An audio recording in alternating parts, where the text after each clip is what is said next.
few words because you've had a meeting. Good morning.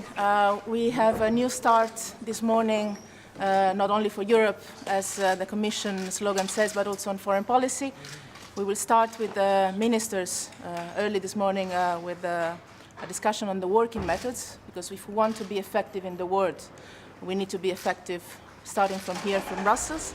So we will try to share our common vision and make it owned by all the 28 member states. Obviously, we will discuss Ukraine. This is the main issue on the agenda today.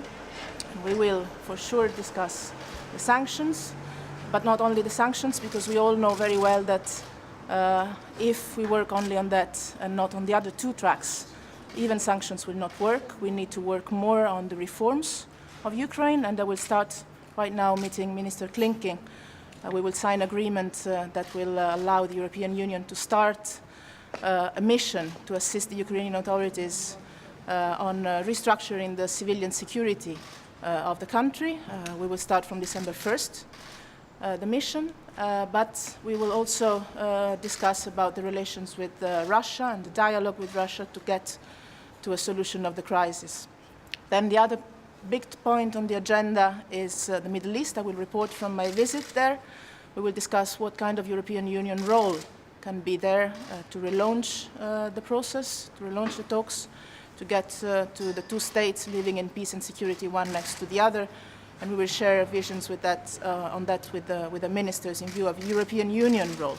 Then the other points on the agenda, but try to make them short and leave them for main discussion on the coming meetings, will be Ebola, where we'll have a report from Commissioner Stylianides that just came back from the countries in Africa.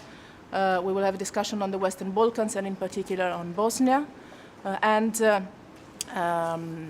that will end on Libya for sure.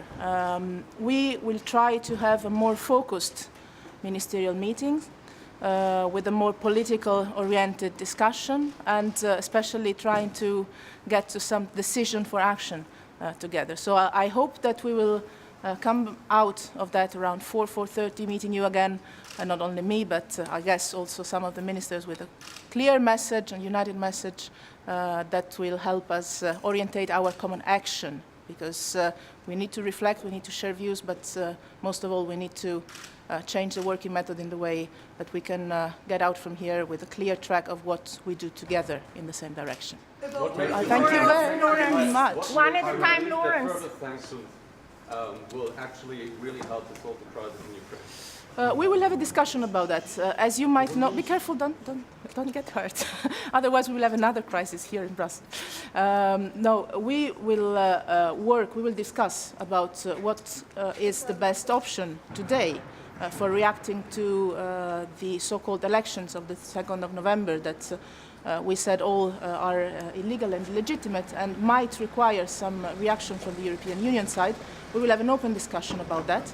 But as I said, sanctions in themselves are not a target, are not an objective. They can be an instrument if they come together with other measures. And I think it's time that the European Union and the ministers concentrate also on the other issues that we have to build for having a complete strategy.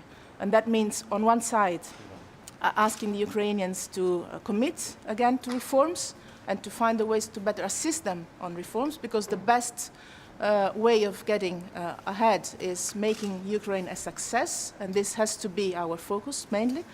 And also how to relaunch or how to engage in a dialogue with Russia as European Union. These are going to be the three tracks of our discussion today with the ministers. In a very open way. I'm sorry, but in the Middle East, if you allow me, do you think it's time now to put recognizing the Palestinian state as an option for the solution, and sanction against Israel to stop the settlement as also one of the solutions, as there is nothing else is working? We are working, and I was personally in contact also in the last days with Secretary Kerry, with President Abbas, with the Israeli side, with the Jordanians, to see what kind of diplomatic and political initiative can be there. Because we all know very well that what we need is not just a recognition, we need the building of a Palestinian state, and that can live next to the Israeli one in peace and security. So our effort will be today to understand in which way the European Union, that has so much in terms of peace, history and knowledge internally, can do to re-put on track the political perspective that at the moment seems not to be there, but we desperately need to have a political perspective for Palestine and also for Israel and for its security. Our effort will be concentrated today on that. What kind of role the European Union can play to restart the process that is at the moment dramatically blocked. I thank you very much. I have to go. We'll meet afterwards. Prime Minister of Georgia. Madam Mogherini, on Bosnia, just a few words. Today you will start a discussion on Bosnia. What we can expect from that? We will share with the ministers the different proposals that many of them raised about asking a recommitment to the reform process, especially to the Compact for Growth. And I find it particularly symbolic that we have that discussion today, early afternoon, especially exactly at the same time when the presidency, yes, but with the presidency starts. I think we will engage in that kind of process, if the member states agree, trying to bring Bosnia closer to the European path. I thank you, but I'll be late otherwise. I'll see you later. Georgia,